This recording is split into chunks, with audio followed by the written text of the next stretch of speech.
إن الحمد لله نحمده ونستعينه ونستغفره ونعوذ بالله من شرور أنفسنا وسيئات أعمالنا. من يهده الله فلا مضل له ومن يضلل فلا هادي له، وأشهد أن لا إله إلا الله وحده لا شريك له، وأشهد أن نبينا محمدا عبده ورسوله صلى الله عليه وعلى آله وصحبه وسلم تسليما كثيرا. أما بعد، فهذا هو الدرس 21 من الدروس العلمية التي تنشر في بعض مواقع التواصل الاجتماعي، وهو الدرس 13 في التعليق على كتاب التوحيد للإمام المجدد محمد بن عبد الوهاب رحمه الله تعالى. وقد توقفنا عند قوله رحمه الله: باب من الشرك النذر لغير الله. جاء المؤلف بهذا الباب ليبين أن النذر عبادة، فجعله لغير الله شرك أكبر. قال المؤلف رحمه الله: وقول الله تعالى: يوفون بالنذر ويخافون يوما كان شره مستطيرا. وجاء المؤلف بهذه الآية ليبين أن النذر عبادة، وإذا ثبت أن النذر عبادة فالقاعدة السابقة التي أخذناها مرارا أن جعل العبادة لغير الله شرك أكبر. ووجه الدلالة من هذه الآية أن الله عز وجل امتدح الموفين بالنذر، وهذا يدل على أن الله عز وجل يحب النذر. وقد تقدم أن العبادة اسم جامع لكل ما يحبه الله ويرضاه من الأعمال والأقوال الظاهرة والباطنة، فإذا تبين أن الله عز وجل يحب النذر فهو عبادة، وإذا كان عبادة فجعله لغير الله شرك أكبر. قال المؤلف رحمه الله: وقوله: وما أنفقتم من نفقة أو نذرتم من نذر فإن الله يعلمه. وجاء المؤلف بهذه الآية لأن فيها بيان أن النذر عبادة، وذلك لأن الله عز وجل أخبر أنه يعلمه، أي يعلمه ويجازيكم به، وما استحق الثواب فاعله فهو عبادة، وإذا كان عبادة فجعل لغير الله شرك أكبر. قال المؤلف رحمه الله: وفي الصحيح عن عائشة رضي الله عنها أن رسول الله صلى الله عليه وسلم قال: من نذر أن يطيع الله فليطعه، ومن نذر أن يعصي الله فلا يعصه. وهذا الحديث أخرجه الإمام البخاري رحمه الله، وفيه الأمر بالوفاء بالنذر، وجاء به المؤلف ليبين أن النذر عبادة، فإن الأمر بالوفاء بالنذر يدل على أن النذر عبادة، وإذا كان كذلك فجعله لغير الله شرك أكبر. قال المؤلف رحمه الله: فيه مسائل: الأولى وجوب الوفاء بالنذر. الثانية إذا ثبت كونه عبادة لله فجعله إلى غيره شرك. الثالثة أن نذر المعصية لا يجوز الوفاء به. وقبل ختم هذا الباب عندنا تنبيه، وهو أن النذر نوعان. النوع الأول هو النذر المطلق، وهو أن يلزم العبد نفسه بعبادة لله جل جلاله دون قيد، كان يقول مثلا: لله علي أن أصلي ركعتين، أو يقول: لله علي أن أصوم يوما، دون أن يحدد قيدا أو شرطا. وهذا النذر مستحب للأدلة السابقة. النوع الثاني وهو النذر المقيد، وهذا يسمى نذر المجازاة. وحقيقة هذا النوع أن يلزم العبد نفسه بطاعة لله جل وعلا مقابل شيء يريده من الله عز وجل، كأن يقول مثلا: إن شفى الله مريضي فلله علي نذر أن نتصدق بكذا وكذا، أو إن نجحت فسأصلي ليلة، أو إن تفوقت في الدراسة فسأصوم أسبوعا، أو نحو ذلك. فهذا كأنه يشترط بهذا النذر على الله عز وجل، فيقول يا ربي إن أعطيتني سأعبدك وأصوم وأصلي ونحو ذلك. فهنا يريد مقابلة للفعل بالفعل، وهذا نهى عنه النبي صلى الله عليه وسلم. ففي الصحيحين عن ابن عمر رضي الله عنهما أن النبي صلى الله عليه وسلم نهى عن النذر وقال إنه لا يأتي بخير وإنما يستخرج به من البخيل، وذلك لأن البخيل هو الذي لا يعمل العبادة حتى يقاضى عليها. فهذا النذر المقيد أو نذر المجازاة هو الذي كرهه النبي صلى الله عليه وسلم ونهى عنه. ومن الخطأ أن يقال إن النذر مكروه كله، ويلزم من هذا القول ألا يكون النذر عبادة، لأن العبادة هي ما يتقرب بها إلى الله عز وجل. فكيف تكون عبادة أو كيف يكون النذر عبادة وهو مكروه؟ العبادة لا تكون إلا مستحبة أو واجبة. وإذا قيل إن النذر مكروه فيلزم عليه أن جعل النذر لغير الله ليس شركا أكبر، وهذا خطأ كما تقدم. والصواب هو الذي عليه أهل السنة أن النذر عبادة للأدلة السابقة. وأما الكراهة والنهي الذي جاء من النبي صلى الله عليه وسلم فهو لأمر احتف بالنذر أو وصف احتف بالنذر، وهو اشتراط أمر لحصول النذر، كما سبق بيانه أن يقول إن شفى الله مريضي فكذا وكذا. وبهذا نكون انتهينا من هذا الباب، وننتقل للباب الذي يليه. قال المؤلف رحمه الله تعالى: باب من الشرك الاستعاذة بغير الله. وجاء المؤلف بهذا الباب ليبين أن من الاستعاذة ما يكون عبادة، فجعله لغير الله شرك أكبر. والاستعاذة هي طلب العوذ والحماية، فهي نوع من الدعاء، ولكنه دعاء خاص بالعوذ والحماية. والاستعاذة والدعاء والاستغاثة والاستعانة كلها باب واحد، وهي تكون على قسمين. القسم الأول ما يكون عبادة، القسم الأول ما يكون منها عبادة، وذلك إذا تضمنت أمرا خاصا بالله. إذا تضمنت الاستعاذة أو تضمن الدعاء أو الاستغاثة أو الاستعانة أمرا خاصا بالله كانت عبادة، وإذا كانت عبادة فجعلها لغير الله شرك أكبر. ومن الأمثلة على الاستعاذة أو الاستغاثة التي تتضمن أمرا خاصا بالله الاستعاذة أو الاستغاثة بميت أو دعاء الميت، فهنا تضمنت أمرا خاصا بالله عز وجل، وهو أن سماع الأصوات على اختلاف الأماكن واللغات خاص بالله عز وجل، فمن اعتقده في مخلوق فقد أشرك بالله عز وجل، فإنه لا يسمع الأصوات على اختلاف الأماكن والأوقات إلا الله. وهؤلاء الذين يستغيثون بالغائب من الأموات وغيرهم يظنون أن هذا الولي أو النبي أو غير ذلك يظنون أنه يسمع الأصوات على اختلاف الأماكن والأوقات واللغات، يظنون أنه من آلاف المسافات يسمعهم، وهذا في الحقيقة أمر خاص بالله عز وجل. وهؤلاء لو جاءوا مثلا إلى سيد ولد آدم وهو نبينا محمد صلى الله عليه وسلم، لو نظروا فيه لما كان النبي صلى الله عليه وسلم حيا في المدينة لا يسمع البعيد منه، يعني لا يسمع من يناديه من مكة، ولم يكن الصحابة ينادونه من مكة لأنهم يعلمون أنه بشر لا يسمعهم.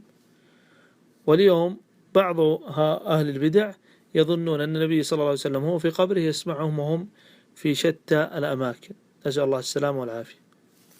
كذلك من الأمثلة على الدعاء إذا تضمن أمرا خاصا بالله أو الاستعانة أو الاستعاذة سؤال غير الله فيما لا يقدر عليه إلا الله، سؤال غير الله فيما لا يقدر عليه إلا الله.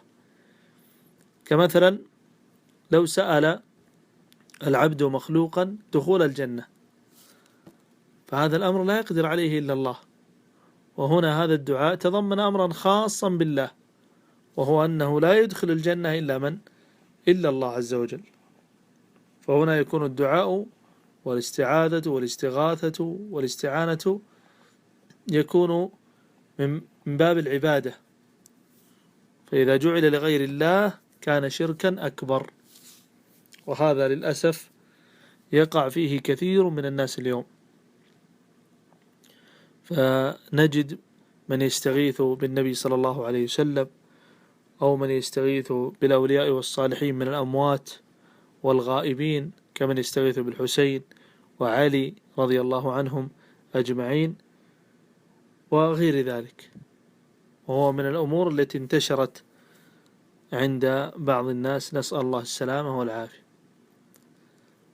القسم الثاني ما يكون غير عبادة ما يكون غير عبادة من الأمور المباحة، وذلك إذا لم يتضمن أمرا خاصا بالله، كان يستعيذ بحي قادر يستطيع حمايته، أو يستغيث بحي قادر يستطيع إغاثته.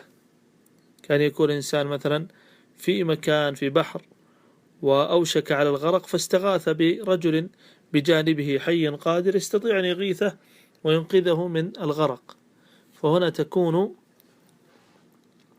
تكون الاستعاذة والاستغاثة غير عبادة، فإذا جعلت لغير الله لا تكون شركا بالله عز وجل.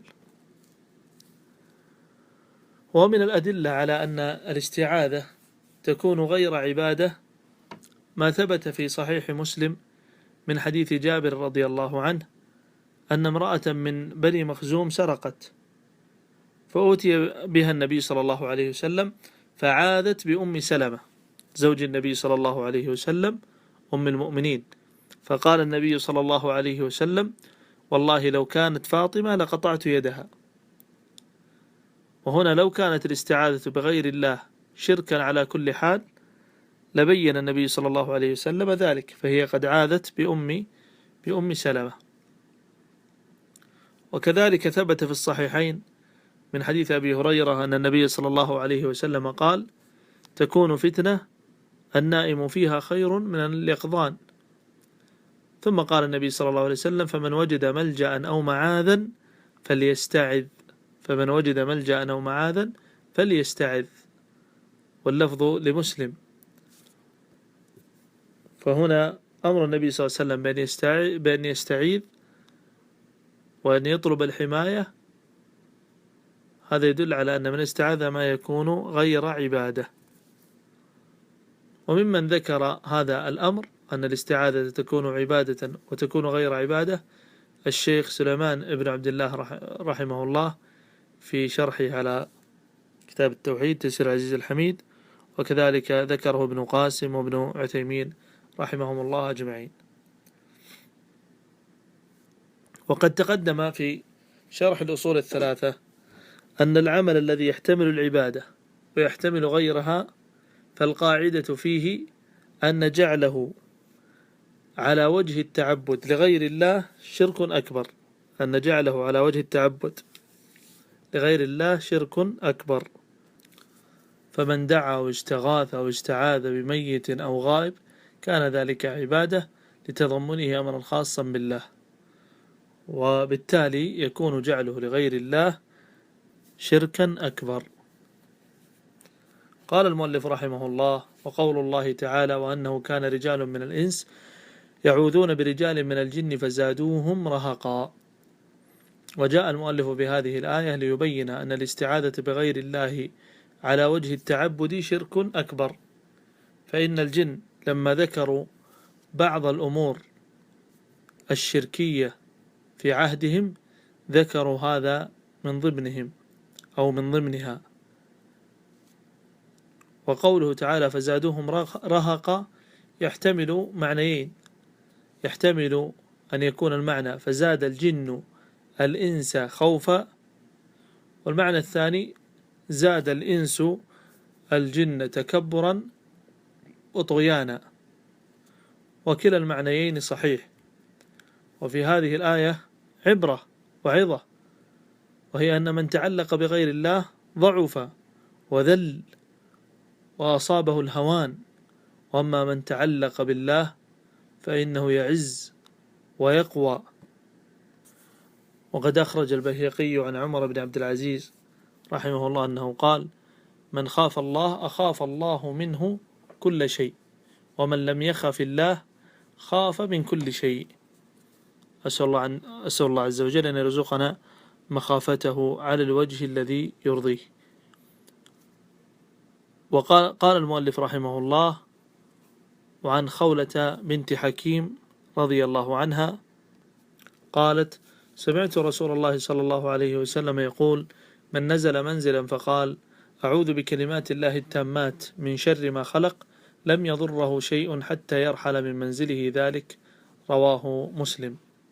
وجاء المؤلف بهذا الحديث ليبين أن من الاستعاذة ما يكون عبادة، فجعله لغير الله شرك أكبر، فلا يعيذ من جميع الشرور إلا الله. فهنا تضمنت الاستعاذة أمرا خاصا بالله، وهي أنه لا يعيذ من جميع الشرور إلا الله عز وجل، فجعل الاستعاذة هنا لغير الله شرك. وفي هذا الحديث فائدة ذكرها القرطبي رحمه الله، وهي أنه قال أنه منذ سمع هذا الحديث عمل به ولم يضره شيء إلى أن تركه ليلة من الليالي فلدغته عقرب، فلما تفكر في أمره وجد أنه نسي أن يقول هذا الدعاء. فهو رحمه الله يبين أن الالتزام بهذه الأدعية التي أخبر بها النبي صلى الله عليه وسلم سبب لحفظ الله عز وجل لعبده. قال المؤلف رحمه الله تعالى: فيه مسائل. المسألة الأولى تفسير آية الجن، الثانية كونه من الشرك، الثالثة الاستدلال على ذلك بالحديث، لأن العلماء يستدلون به على أن كلمات الله غير مخلوقة. قالوا: لأن الاستعاذة بالمخلوق شرك، وهو كما ذكر المؤلف رحمه الله أي الاستعاذة التي تكون عبادة. وقد استدل بهذا الحديث الإمام أحمد وسفيان بن عيينة وغيرهم على أن كلام الله عز وجل غير مخلوق، والمراد الاستعاذة التعبدية كما تقدم. وهذا يبين أمرا مهما، وهو أن علماء السلف نصوا على أن دعاء غير الله شرك، لا كما يدعيه أهل التصوف والخرافة اليوم، فهم يقولون أن ذلك مما ابتدعه الإمام محمد بن عبد الوهاب، وأن السلف لم ينصوا عليه، بل هذه الآثار تبين أن السلف نصوا على أن دعاء غير الله شرك. الرابعة فضيلة هذا الدعاء مع اختصاره. الخامسة أن كون الشيء يحصل به منفعة دنيوية من كف شر أو جلب نفع لا يدل على أنه ليس من الشرك، وهذه قاعدة مهمة سبق بيانها، وهي أن حصول النتيجة لا يدل على صحة السبب، وأن الغاية لا تبرر الوسيلة. فإذا استعاذ هؤلاء بالجن وحصلت لهم الحماية لا يدل ذلك على أنه ليس من الشرك، لأن الله عز وجل بين أنه من الشرك. فلو حصل مرادهم الدنيوي فهذا لا يغير من شرع الله عز وجل شيئا. وبهذا نكون انتهينا من هذا الباب ووصلنا إلى نهاية هذا الدرس. أسأل الله عز وجل أن يرزقنا علما نافعا وعملا صالحا، وأن يفقهنا في دينه، وأن يزيدنا علما، وأن يجعلنا أئمة للمتقين. والآن الأسئلة. السؤال الأول: لماذا جاء المؤلف رحمه الله تعالى بباب من الشرك النذر لغير الله؟ السؤال الثاني: ما مناسبة الأدلة التي أوردها المؤلف رحمه الله تعالى في هذا الباب، ما مناسبتها للباب؟ السؤال الثالث: ما أنواع النذر، مع توضيح كل نوع من هذه الأنواع، ومع بيان ما هو النذر الذي نهى عنه النبي صلى الله عليه وسلم، ومع بيان الموقف ممن قال بأن النذر مكروه كله. السؤال الرابع: لماذا جاء المؤلف بباب من الشرك الاستعاذة بغير الله؟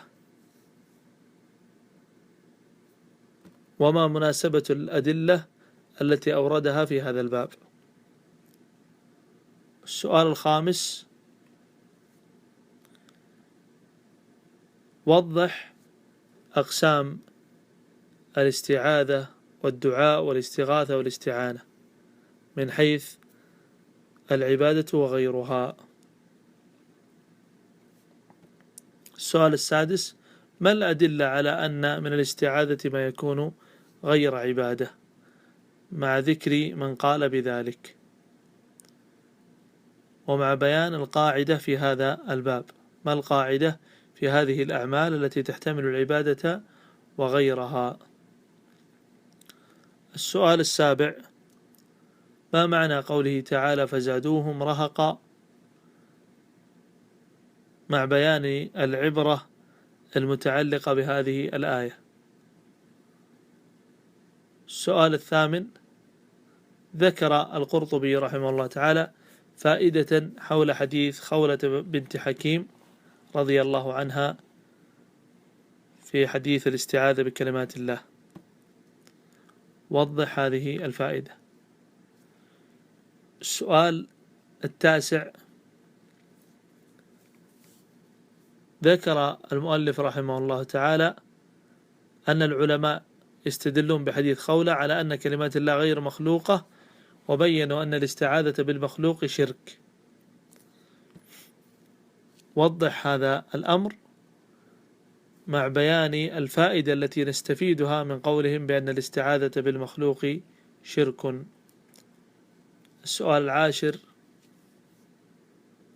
قال المؤلف رحمه الله في المسألة الخامسة أن كون الشيء يحصل به منفعة دنيوية من كف شر أو جلب نفع لا يدل على أنه ليس من الشرك. وضح هذه الفائدة أو هذه المسألة. هذا والله أعلم، وصلى الله وسلم على نبينا محمد وعلى آله وصحبه أجمعين، والسلام عليكم ورحمة الله وبركاته.